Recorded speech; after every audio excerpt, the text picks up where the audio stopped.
Hi everyone, Sonia here, and you're watching Pouring with Sonia.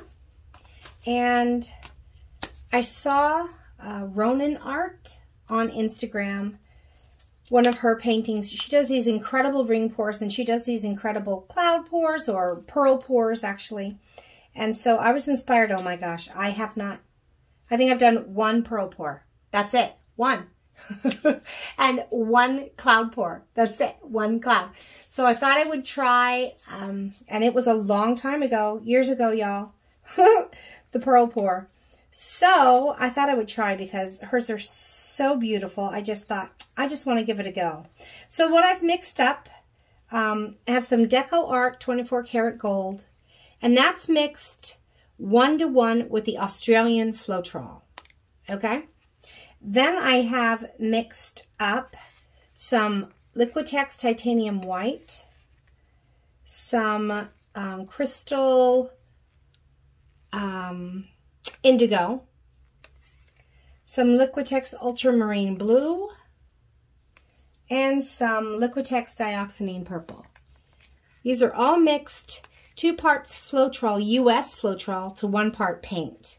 And fairly thick. I like my ring pours fairly thick, so you can see, hopefully, mound upon a mound. I mean, I want the rings to stay separate, and when I stretch them, I want them to stay separate. Now, this Deco Art is quite a bit thinner. There's just a real small mound before it goes down. All right, so what I'm going to do, I'm going to pour this in a puddle, and then I'm going to pour my layered cup on top of it in a ring pour, and we'll see what happens. To start my ring pour, when you do the ring pours, the color you put in first is the color that's going to be the center of your rings. So I want, in this case, for it to be white, and I think these are pretty thick. I think that I want to do maybe 3 layers of white. So white in the center. I'm going to do about 1/3 of that. Oh, and I have about 7.5. I have 1.5 ounces of each color mixed up for this 9 by 12. So I'm going to follow that white with the indigo. I'm going to do about half of it. And then I'm going to do the ultramarine blue, about half of it. I'm just eyeballing it. And then the dioxazine purple. And one of my 2 darkest colors next to the white. Okay, then a little bit of white.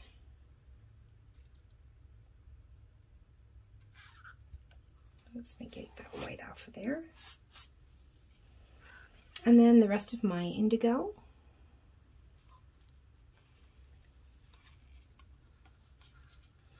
So let's get all of this out of here. I have not been doing many other techniques. It's taken me quite a while to really get my Shelley Art Bloom technique down.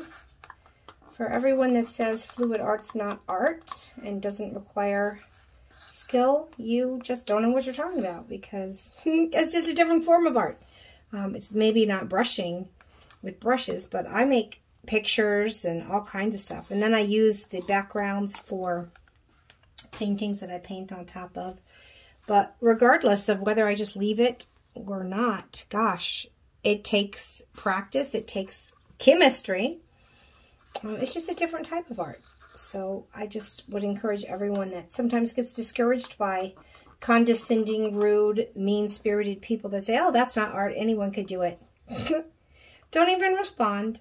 Just be like, okay, you're right. Anyone can do it. I would love to do a painting with you and have them paint it and mix up their paints and figure things out.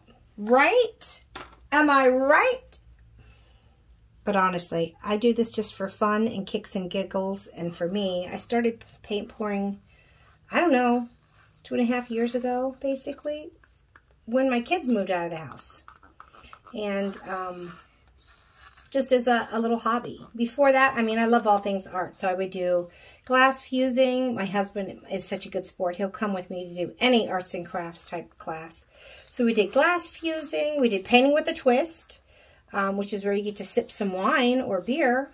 Hello, yes, while you paint. And you just follow along. Then we've done like metal forging, where we made metal roses. That was fun. all kinds of stuff. And this was just kind of the latest thing. I saw my friend paint a picture, paint pouring, and I'm like, oh my gosh, what is that? It was the coolest thing I thought I'd ever seen. And she just told me. I started watching videos and kind of taught myself from that, which is what I think most people do. So then I thought, well, I'll try and give back. I'm not a video editor. If you watch me at all, you know I just point and shoot and go. But I did want to try and give back. I mean, since I learned from watching videos, I thought maybe others can be inspired and learn from ones that I do. So that's the point of this. I just chit-chatted for a long time now. So now what I'm going to do, I've layered my cup.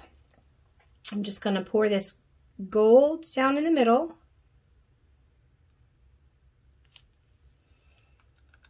Now, if I was really paying attention, I probably would have poured that out instead of in a perfect little circle and more like an oval shape to match the shape of the canvas, since it's not a square, since it's a rectangle, but I didn't.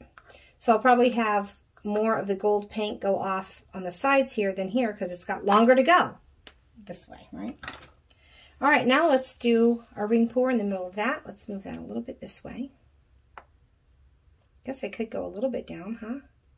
I don't know though. I mean, again, I've done one of these ever. So,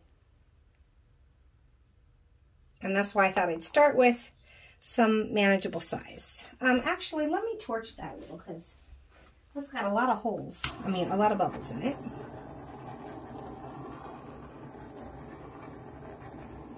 Okay. Now, let's start with, I'm going to start a little bit high.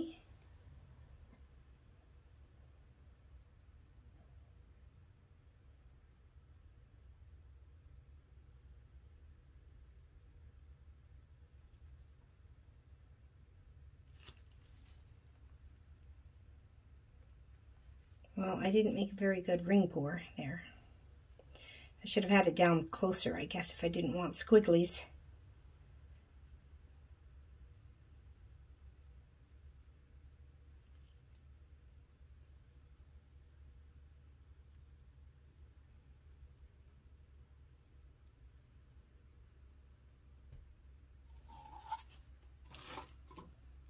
Okay, woo. Now let me torch this again, get some air bubbles out. And we'll just start stretching. So the point of this is for this paint to kind of roll over on top of the gold. So then the gold, hopefully, will poke up through and make these fun little pearls. All right, so I've kind of stretched it over the gold. So let's just start tilting. And I'll get it off the edges. Going to bring that center back to the middle before I go over to this one.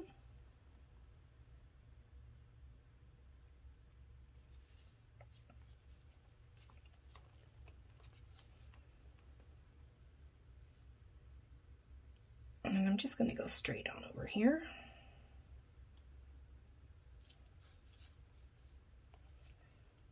And back to the middle. And we'll go over this side. I've already got some gold popping up there, but I've got to tilt it off. Oops, there's something going on here. So I got to kind of look at that too. I think I might have had a glob of paint or something. All right, so now let's just kind of move this a little bit back.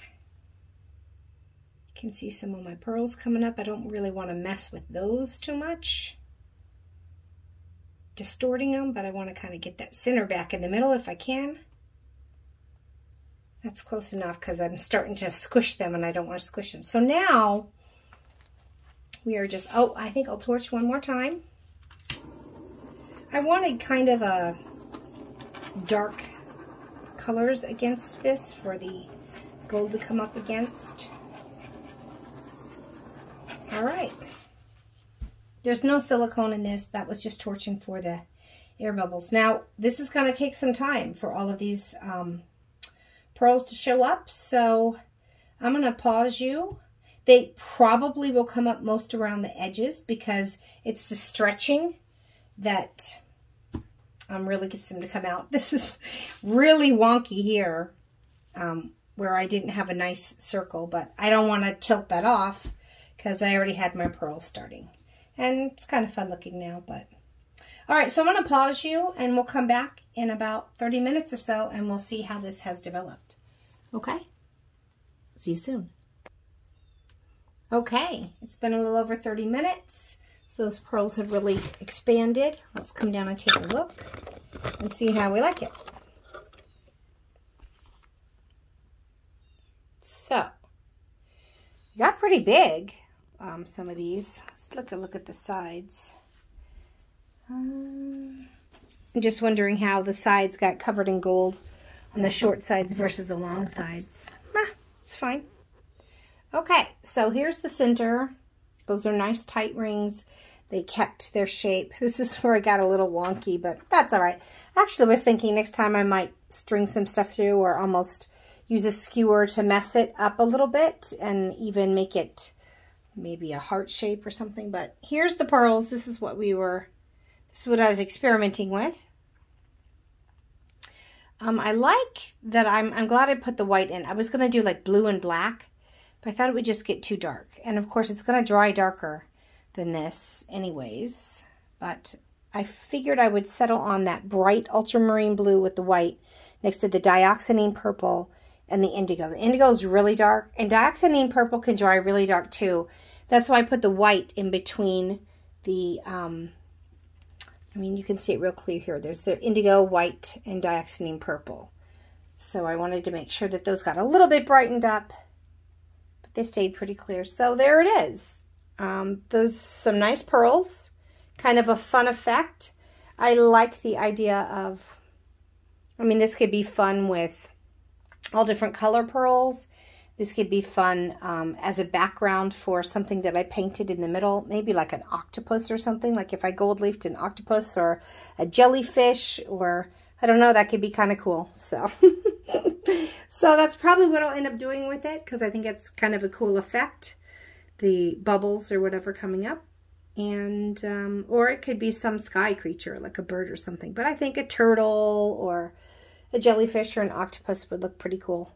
So anyways, there is the pearl pour. First time, or second time ever, first time in a couple years probably since I tried to do it. And I hope that you've enjoyed watching this. And until we meet again, have fun painting, everyone. Bye.